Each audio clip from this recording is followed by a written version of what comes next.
Whether you're a fan of the historical and political CLS, the gaming-centric SideQuest, or the podcast series Fireside Chats, or some combination of the three, I hope you'll consider supporting Colin's Last Stand on Patreon at patreon.com/colinslaststand. Doing so allows all three shows to continue without baked-in ads and other obnoxious forms of advertising. You also get a bunch of cool perks depending on your level of support, like the ability to vote on upcoming video topics, early access to podcasts, Patreon-exclusive Q&A videos, and more. Thank you for your kindness and support. Now, on to the show.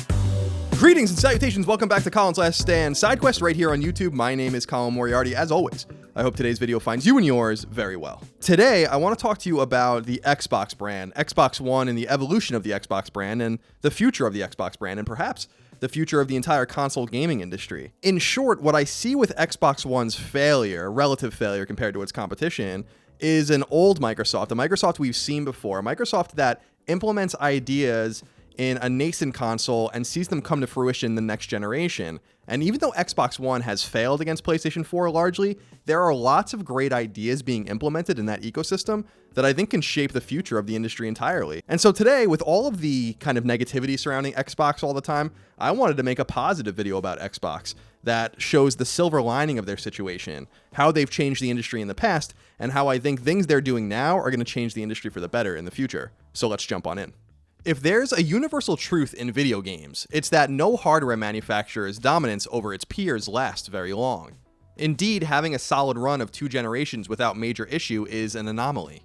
Atari's lack of quality control crashed the industry in the early 80s after its 2600 console sold like gangbusters for years. Nintendo swooped in with NES and SNES, with a combined 118 million units sold, before stumbling with N64, a console outsold by its competitor nearly 4-1. Sega did what Nintendo don't, and then 10 years later, it fell with such a thud that it wasn't even making hardware anymore. Sony's ups and downs are the stuff of legend, with the best-selling console of all time followed by the longest course correction in gaming history, and the little handheld that, well, couldn't. Something I'll never quite get over, in case you're curious. The pendulum has swung mightily with Microsoft too, and it's with the Xbox brand that the pendulum has been perhaps stingiest, most mercurial, and maybe even cruelest. The original Xbox, competing against the PlayStation 2's ridiculous performance and a boutiquish GameCube with a massive library, didn't light the world on fire. But it set the stage for Microsoft's biggest gaming triumph when, in 2005, Xbox 360 launched and changed the gaming landscape forever. Building on what made the original Xbox such a novelty, Ethernet-only online connectivity, an internet ecosystem known as Xbox Live, and this at-the-time strange idea that one didn't need to necessarily buy games in a store or even pay retail prices for great games, Xbox 360 set gaming ablaze with a forward-thinking and frankly revolutionary approach. Even though it ended up selling at parity with Sony's PlayStation 3 with a year more time on the market, Xbox 360 today remains the 4th best-selling home console ever released, and pretty much single-handedly set the tenor for console gaming moving forward. It's easily the most influential console of the digital generation. But the good times never just keep on rolling, not in video games. The Xbox team experienced success, seemed to forget that all success is ephemeral, and refused to adapt to the bleeding edge market it was making big bucks on and helping mold. And so Xbox One was born, a console that, before it even got anywhere near launching, was on a failed trajectory. Who could ever forget that introductory press conference? The one that was all about Call of Duty, sports, and Connect. It was like watching a car crash, slowed down 1,000 times for all to bear excruciating witness. Xbox One's failure to woo was especially poignant, considering Sony's shockingly successful introduction of PlayStation 4 months earlier in 2013. Sony has thereafter bodied Microsoft for the duration of this generation. Just over 4 years later, PS4 has sold nearly 75 million units, will pass PS3's sales total of 84 million this calendar year, and has a realistic chance of achieving and surpassing PS1's 102.5 million units sold before all is said and done. Microsoft, on the other hand, a company once obsessed with sales numbers during headier days, hasn't uttered a word about how many Xbox One units have sold in nearly 4 years. The most educated estimates optimistically place the console at around 30 million units sold, a respectable sum, but one that places it squarely in second place, with no chance to win. As strange as it is, though, the position Microsoft's Xbox team finds itself in is, in its own way, not as bad as it seems. Not if you care about Xbox's and gaming's future arc. Xbox One's struggles are many, but the console's unexpected failure to catch fire when compared to Xbox 360 has forced Microsoft's hand. Suddenly, as this generation's underdog, Microsoft has, from my perspective, made some of the smartest, most forward-thinking, and boldest decisions a console manufacturer has made since, well, Microsoft changed the game completely with Xbox 360. In its years-long struggle to weather the Xbox One storm, Microsoft has quietly but consistently created a consumer-friendly ecosystem with features that its two competitors would be wise to watch closely and potentially mimic. Like Xbox's evolution to the dynamo that was Xbox 360, what Microsoft has been learning with Xbox One, and all of the changes, features, and more that it's been steadily adding, could translate into a like-minded, groundbreaking evolution. Microsoft may not have any chance of winning this generation's battle, but instead of licking its wounds and riding the situation out while merely hoping for better, Phil Spencer and his crew have been upping the ante. Will it ultimately matter? I have no idea. But it certainly has me paying attention, especially considering the parallels to Microsoft's earlier struggles, followed by massive successes. The most recent evidence of this is a major change coming to Xbox's Game Pass initiative, a subscription service introduced in early 2017 and launched last June that gives Xbox One gamers access to more than 100 games at a time, fully downloadable to their console for a small monthly fee. At first blush, this doesn't seem much different from what Electronic Arts has been doing with its EA Access initiative, or even what Sony has been doing in the streaming space with PlayStation Now. But in fact, it's very different. This past week, Microsoft revealed that first-party exclusives, the lifeblood of any console, will join the fray, meaning that if you're looking forward to playing, say, Crackdown 3 or State of Decay 2 in the coming year, you don't have to spend $60 online or at retail for access to one or the other. For $10 a month, you can download both at launch. That's a huge deal. What's even bigger is that this is bringing Microsoft into direct open conflict with retailers who are already hanging on by a thread in today's digital-centric marketplace. One overseas seller announced that it will no longer carry Xbox One anything over this move. From my perspective, this is a sign of Microsoft doing something right, risking its relationships and its reach to drag gaming where movies, TV, music, and even books have already been for years, behind paywalls without piecemeal access.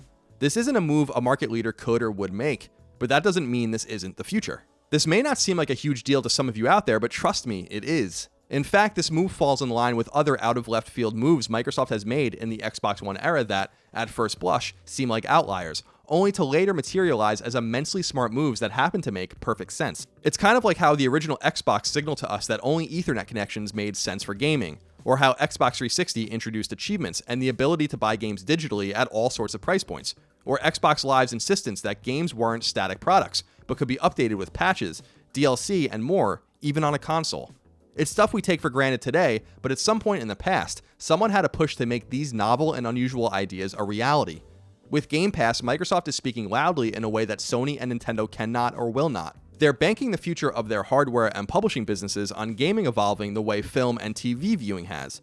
Netflix, Amazon, and Hulu flood their offerings today with brand new, exciting exclusives only viewable on their platform, all unlocked with a small fee, in hopes that you'll stick around for more. Phil Spencer's Xbox team clearly thinks gaming isn't immune to the inexorable trends the rest of entertainment has long since succumbed to, even if it means dangerous battles in the short term. After all, is it more valuable selling AAA exclusive X to 5 million people at $60 a pop? Or is it more valuable to get 25 million people paying $10 a month in perpetuity for access to lots of games? I suspect the data will point to the latter. I admire Microsoft's willingness to bloody itself to advance the Xbox brand and all of gaming. It seemed, and still sometimes seems, that Microsoft's parallel move to launch so-called Xbox exclusives on PC would undercut its console business. In fact, it probably does. But it also spreads awareness of the brand and of its games, reaches players that would otherwise never buy a console, and allows Microsoft to recoup precious publishing dollars reaching markets the other hardware manufacturers dare not cater to. What Microsoft is ultimately saying is that maybe the future of Xbox isn't a machine. Maybe it is. Maybe it's a subscription, or a series of developers, or a hardware-agnostic ecosystem. So why not see what floats on multiple bodies of water?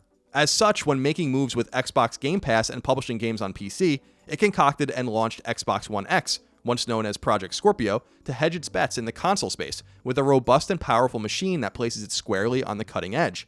In investing in parallel and even disparate and contradictory spaces, Microsoft is placing feelers where Sony and Nintendo aren't. It's smart. Should Microsoft be poking its retail partners in such an obvious way? Retail partners that Microsoft relies upon to push its hardware and its games alike? Maybe not. But it's been poking the eyes of its various partners for a few years now, as it throws everything at the wall to see what sticks. Xbox One's backwards compatibility with Xbox 360, to me the most consumer-friendly, stab yourself in the gut to make your customers happy move this generation of gaming has seen, absolutely frustrated Xbox publishing partners who absolutely adore double and triple dipping with their games. Just look at PlayStation 4, a fantastic console likewise flooded with PS3 games that conveniently can't be played natively without having to buy the game in question all over again. Microsoft could have very easily rebundled and re-released a ton of games from Xbox 360 and Xbox One and padded its bank account in the process, but it did what business sense says it shouldn't have. It made Xbox One backwards compatible, and I can pretty much promise you that because of that move, the next PlayStation will play PS4 games without issue. Just another example of Microsoft learning in the moment, bettering its product in the short term, and setting a cadence for others to follow in the long term. Endless, even contradictory experimentation can only help, from my perspective. I get it. Clearly, this hasn't been Xbox's generation. It just wasn't in the cards. Microsoft misread the tea leaves from the get-go, thinking potential players really wanted an all-in-one machine that happened to play games. Microsoft lost that bet, and in the process, it lost a generation that it could have and should have easily won. And obviously, the games just aren't there. Microsoft's first-party support has been weak, to put it lightly. But there's a silver lining to all of this. Microsoft is listening, learning, adapting, and preparing its next salvo. It isn't giving up. It isn't stymieing innovation or staying the course. This is when we see great things out of Microsoft and Xbox traditionally. The now is so reminiscent to the past, when Microsoft quietly crafted a series of features on a failing console that ended up being the industry norm. I see that Microsoft percolating. I see unintuitive moves in the now that could be revolutionary moves a year or two from now. I see a Microsoft plotting a gaming resurgence. Maybe it won't work, but I applaud Phil Spencer and his team for striving to do things differently, and I suspect some of these moves will become the industry norm in the years to come. As usual, only time and your wallets will tell. All right, that's it for this episode of Colin's Last Stand Side Quest. I hope you enjoyed it. I will be very interested to see what you think, so leave your comments below. I'll be reading them. If you liked the video, thumb it up. If you didn't like it, thumb it down. And please share the video and Colin's Last Stand with your friends, family, and others. Let them know about the might, the majesty, and the wonder of CLS. I will waste no more of your time, but I really do appreciate the time you have given me today. And again, I hope this video found you and yours very well. I will see you next time for more Side Quest. Keep on gaming.